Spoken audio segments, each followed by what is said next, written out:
Hey guys, it's Hannah, and today I'm coming to you with some rainy day reading recommendations. So I rarely ever do recommendation videos, but since fall is upon us and the rainy season is upon us, I thought that I would recommend some books that I think are perfect to read on a rainy day. I know that when it's raining outside, I like nothing more than to curl up with a good book, a blanket wrapped around me, and just drink some hot tea and just feel really comfy and cozy, and I feel like all of these books have that sort of quality to them, and some of them are super quick reads that you can get really into and read in one sitting, which I also think is perfect for a rainy day, so I thought that I would recommend some of them for you guys. The first book I have to recommend is All the Light We Cannot See by Anthony Doerr. This is actually just the dust jacket because my mom is actually borrowing it right now. This is a historical fiction World War II novel that follows the perspective of a blind French girl who lives in France during the invasion of France in World War II, and we also get the perspective of a German boy turned Nazi soldier during World War II, and we get each of their individual stories and we see how they overlap.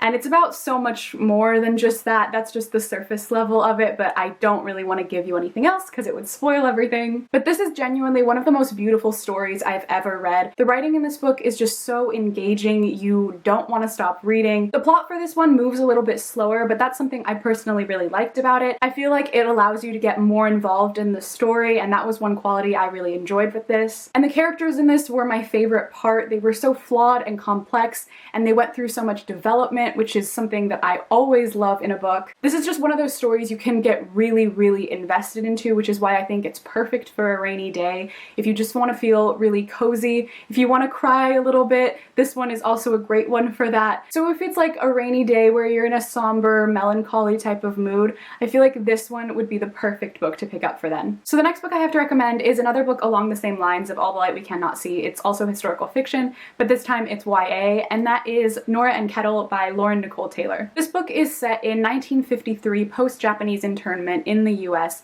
and we follow the perspective of two characters as well, Nora and Kettle. And Nora is this white girl who lives in a very abusive family, and she has to deal with a lot of trauma from that. And we also follow the perspective of Kettle, who is a Japanese American boy who was orphaned after they were released from the internment camps. He ran away from one of the orphanages and now he lives on the streets with some other orphaned boys. This is loosely a retelling of Peter Pan, and I definitely emphasize the loosely because it's just inspired by some aspects of Peter Pan, like the Lost Boys. The orphans in here are called the Lost Boys, so things like that are inspired by Peter Pan, but it's not going to be the same type of story exactly. But I absolutely loved this book. It took me completely by surprise. I read it in 2 sittings, but I could probably have just read it in one if I had had enough time in one day. It's just the type of story that draws you in and doesn't let you go. You will get so invested into the characters, into the plot. You just want to know what's going to happen. You want everyone to be okay. And it's just so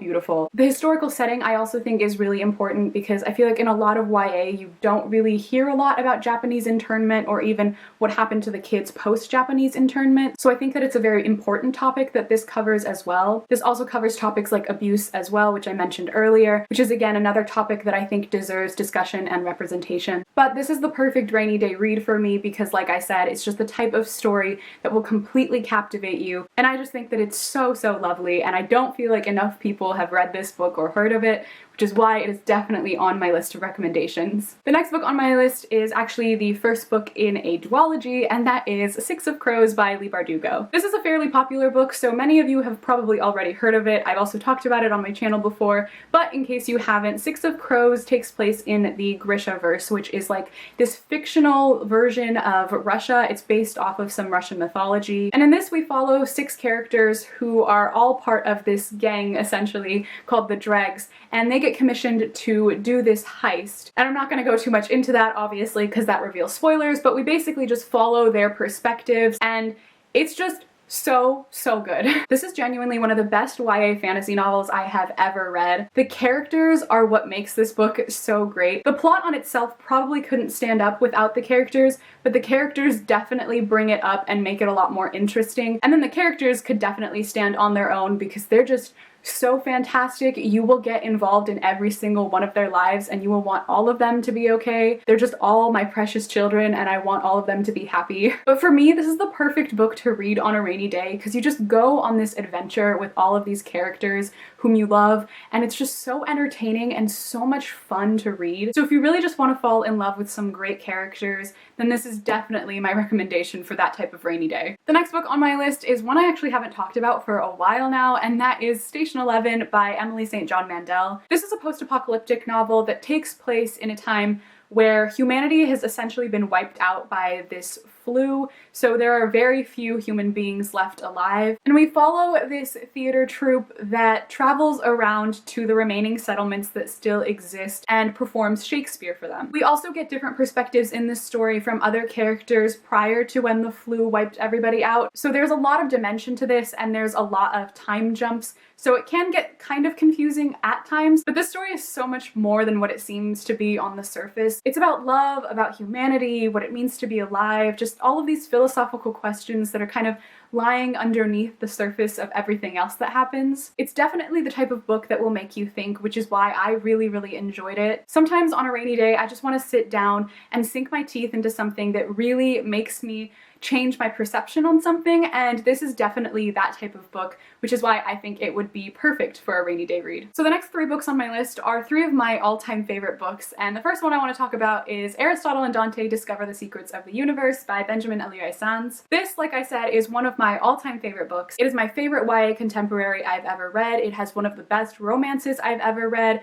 It is the best LGBTQ+ book I have ever read.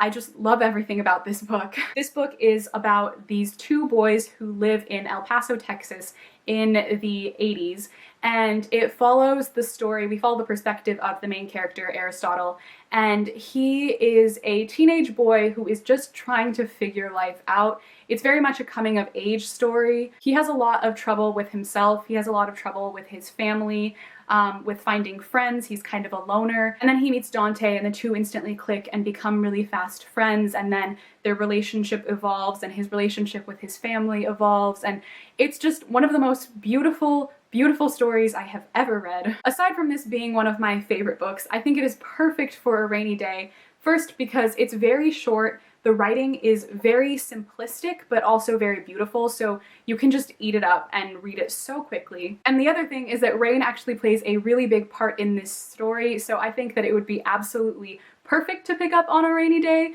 because you're just going to be reading about these scenes, crying through them as it's also raining outside, and I just think that setting would add to the overall atmosphere of this book. The next book on my list is The Strange and Beautiful Sorrows of Ava Lavender by Leslie Walton. This, again, is one of my all-time favorite books, and it is also probably one of the most beautifully written books I've ever read. This is a magical realism book that follows, I think, about 4 generations of the Lavender family. So we get Ava Lavender, her mother, her grandmother, and her great-grandmother. And Ava Lavender is the main character, but she's not really in it until like the last half or third of this book, because we get the story of the rest of her family before we get hers. But what the story is truly about is love and family, and how the relationships that the people in her family have had before her have affected her own relationships and her view on love. And it is just such a wonderful book. The writing is just so lyrical and whimsical and absolutely breathtaking, something you cannot stop reading. The characters are some of the most interesting characters I have ever read about, especially in young adult literature. And again, like Aristotle and Dante, rain plays a part in this story as well,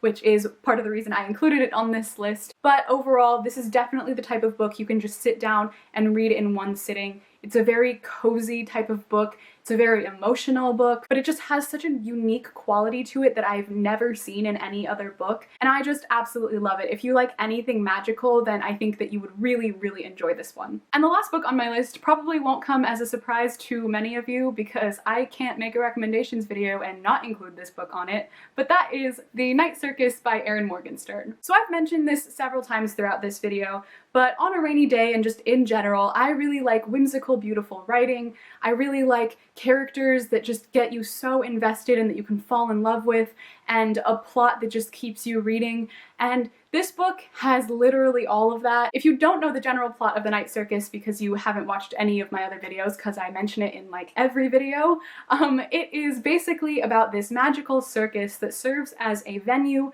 for a competition between these 2 magicians.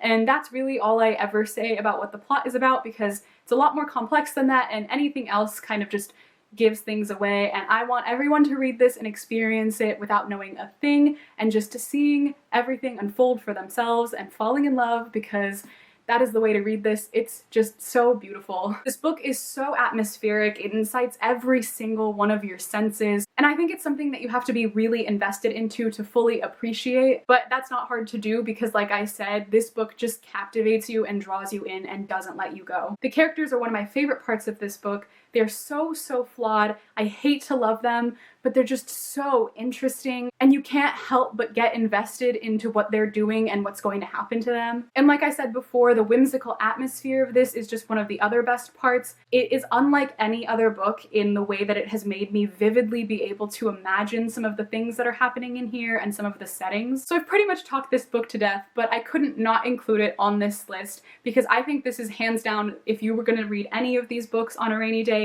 this is the one I would absolutely recommend. You could get so into it. You can finish it in one sitting. It seems long, but I promise it flies by. It's kind of slower in pace, but that doesn't mean that you can't read it quickly. It's just so good. I love it with every fiber of my being, and I cannot recommend it enough. So if you have not already, please read The Night Circus and then come back and tell me all of your thoughts, because I could just discuss this book for days on end. So that is it, guys, for my rainy day reading recommendations. So let me know in the comments down below what some of your favorite books are to pick up on a rainy day, because I would love to add some more to my list. If you read any of these books and you want to talk to me about them, you can follow me on any of my social media. Tweet me, message me on Instagram, whatever it is. Talk to me about The Night Circus, because I'll never stop talking to you. Thank you guys so much for watching this video. I hope you enjoyed, and I will see you in my next video. Bye!